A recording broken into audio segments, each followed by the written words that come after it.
Happy Sunday, crypto and Web3 fans. And don't worry, I know the market's down, but I'm going to be as positive as possible because we're going to use positive vibes this week. We're going to talk about Sean McBride's chance with Torres, along with Tether making some massive moves. BTC and the rest of the crypto market down. I'll explain to you why. XRP price action at the end. Due to the graphic nature of this program, listener discretion is advised. You know, every morning I wake up and the first thing I do is check the charts. No lie, my phone's up over on the nightstand. I wake up, I roll over, I check the prices, and I'm like, ugh, son of a bitch. But your comments come first, and then we'll get into the news. MetaWolf says, hey Klaus, the group I follow just recently discovered that the entire Stellar blockchain, as well as almost every other blockchain, are very likely controlled by scammers. When morning comes, I will ask them if we should pass this info along to you. Yeah, this is honestly something that's not new, and it's not surprising. A lot of these chains have very cheap transaction fees. So if it's cheap to transact, if it's cheap to make stuff, if it's cheap to move stuff, scammers are going to get involved because it doesn't cost them much to scam. Robert Jacobs says, it ain't shit gonna change. We're coming up on a half a decade lawsuit and they still can't settle it. I've been wishing and praying for half a decade. It ain't shit gonna happen, so get ready for more fucking shit, cause shit ain't happening. A man with language similar to mine. I love it. Let's get to the heat map and then the news. Bitcoin's sitting at 61,065. ETH is at 29.18. I hope BTC doesn't hit 60,000 on Monday. That would be bad. BNB is at 526, while Sol is peeling back quite heavily at 143. XRP is at 54.5. We're going to talk XRP price action at the end. And if you want to buy some XLM, you could buy one XLM with a dime and get a penny back. XLM sitting at 9.1 cents. Global markets collapsed, dude. It was stocks as well as crypto, along with other exchanges globally. They collapsed amid a $3 trillion sell-off driven by fears of the U.S. downturn. All right. A lot of this is based on the fact that the United States is going to struggle here over the next few years. And you're like, well, Klaus, why would it matter if the United States struggles? How does that affect crypto? Crypto's global. It's because United States money is tied into frickin' everything, man. United States money just kind of gets its fingers in there a little bit, and it gets a little deep into this crevasse, and it gets into this, and it gets into that, and dude, it's all over the place. In an unexpected turn of events, the global financial markets declined effectively on Friday. In fact, they started declining when Jerome Powell was talking on the 31st of July. Yeah, we watched it live. Investors fell under the weight of alarming predictions about a potential U.S. economic downturn. The seismic waves of anxiety resonated through European exchanges, Japanese equities, and the prestigious New York trading floors. What was the catalyst? Bad earnings reports, Jerome Powell being stingy, and the fact that the United States now is going to be one of the last big ones out there to cut rates. The market cap of Bitcoin dropped to 1.25 trillion. Yeah, not good either. U.S. recession fears resonated through stock markets in Europe, Asia, and New York. It's a mess, everyone. Now, it's not all bad news, though. See, I told you it's Sunday, right? We're gonna take it easy, all right? We're just gonna play with the tip a little bit, and then at the end, we're gonna give it to you.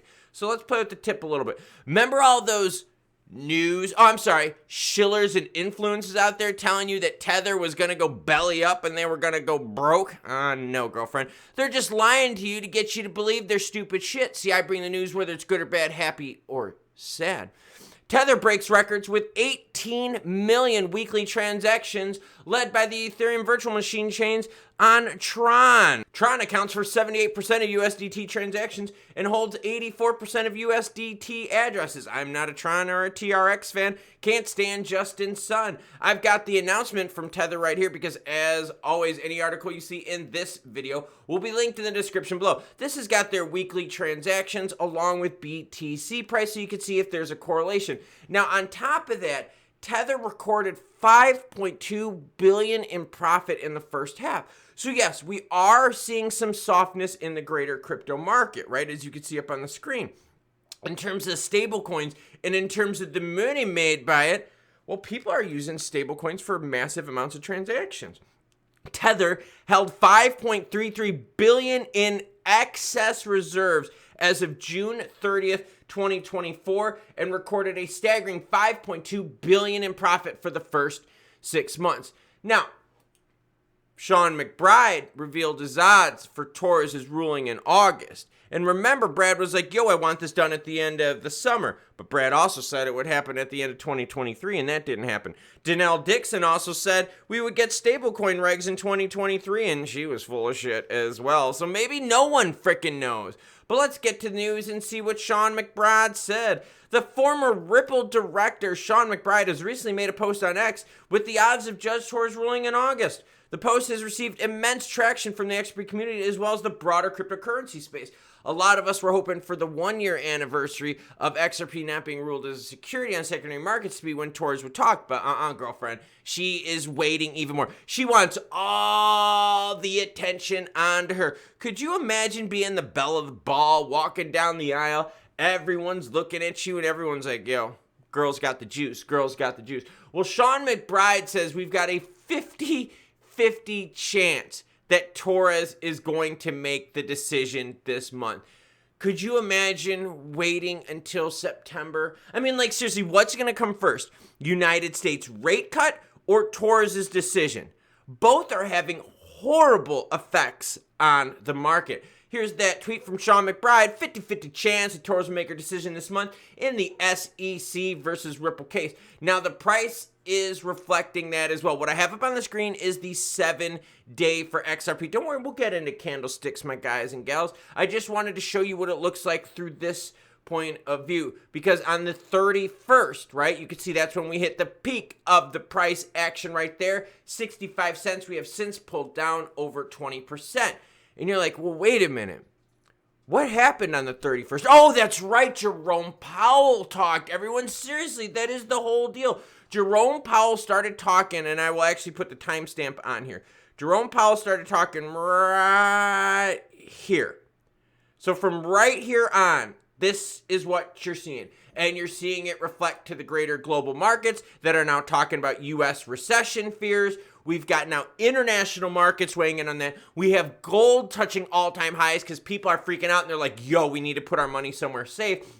And risky assets like XRP are falling heavily. Now, the other thing, and we know this happens almost every weekend, so don't be shocked by this. We're down 28% in volume to just over 1 billion.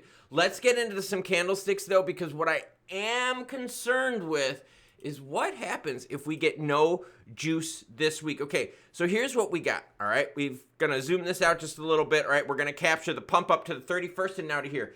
This has no signs of stopping. Every time we get to somewhere, on the second time, we breach it. Look at this. First time we held, second time, breached it. First time we held, second time we breached it. First time we held, second time we breached it. First time we held, second time we... You see that? XRP is feeling massive amounts of pressure along with the greater crypto market. These risky assets here, and the fact that we don't have any good news brewing right now, because I'm going to ask you that. Seriously, right now, what is the good news that we're all hoping for? Yes, XRP has Torres, but even the hopium of Torres resolution is fading when it comes to the XRP price. We've already done the BTC ETFs. We already did the ETH ETFs, and they sucked massive balls. By the way, it's Sunday. Balls, balls, balls. So what does the market have to look forward to? We're sitting here and we're thinking, okay, we might get a rate cut in September, which would be great, but that would help the Democrats. That would help them with their election because that would give the economy a little bit of a pump right before the election, which would be bad for crypto holders because the Democrats aren't pro-crypto. So you can see more and more why global macros are shaping this situation. It all has to do with Jerome Powell waiting too long, and it all has to do with all the FUD and junk out there where most of it isn't true, like, oh, Tether's going to go belly up. No, they're not. They've got so much freaking money, it's not even funny. They're not going belly up. So what's our hope to get us through this next term here? What is it for the crypto market that is just going to rally the market, that's going to get retail engaged, that's going to get institutional and big business money into it? So what's the big event that's going to propel crypto in the month of September? Or are we just going to have a rough, nasty one? If we're going to have a rough, nasty one, we're going to be changing the electrolyte drink here, and we're going to be straight replacing it with booze. Give me some bourbon, put it on some ice, and daddy's just going to day drink all day long. But I want to hear from you. What is going to turn these markets around? You've got no rate decision in August, okay? If Torres doesn't have a ruling in August, we could have just some nasty, nasty further pressure put down. Why? Because jobs reports and jobs in the economy have not been good. Housing is starting to soften up a little bit, but it's all relative compared to the number of units that are out there. The ETH ETFs didn't do shit. You think Sol ETF would really pump the markets? No, probably not. You think Gary Gensler's going to get fired? No, not a chance. Kamala Harris is going to keep him in power. You think all like the Warren is going to lose? No, she's not. She's going to, seriously. What's the good news that we all have to look forward to? Because crypto markets are forward looking. Now, meanwhile, the gold market is soaring. Why is the gold market soaring? Because as crypto is super risky over here, gold is really safe and boring over here. And what's happening is people are going, yo, Middle East tension, geopolitical stuff, economic issues. We're going to put our money into less risky stuff and pump up the price. While risky stuff, we're going to sell out of and rotate our money into the safe stuff. That's what's happening. Gold has touched all-time highs. Store of value, hedge against inflation, hedge against Middle East action. Yeah, that's not good. Well, I mean, if you own gold like certain people, yeah, that's good. But for the crypto side of things, no, it's not good. But now is your turn. I want you to tell me, you tell me, what do we have to propel the crypto market into the green for the month of August? What news is there on the horizon, near term in the next couple weeks, that could really help us turn things around? Because if we don't get any big news, we might just erode back down into XRP in the 40-cent range. And I know a lot of you love stacking, but a lot of you are going to say, you know what, train's back at the station. Choo-choo, bitches.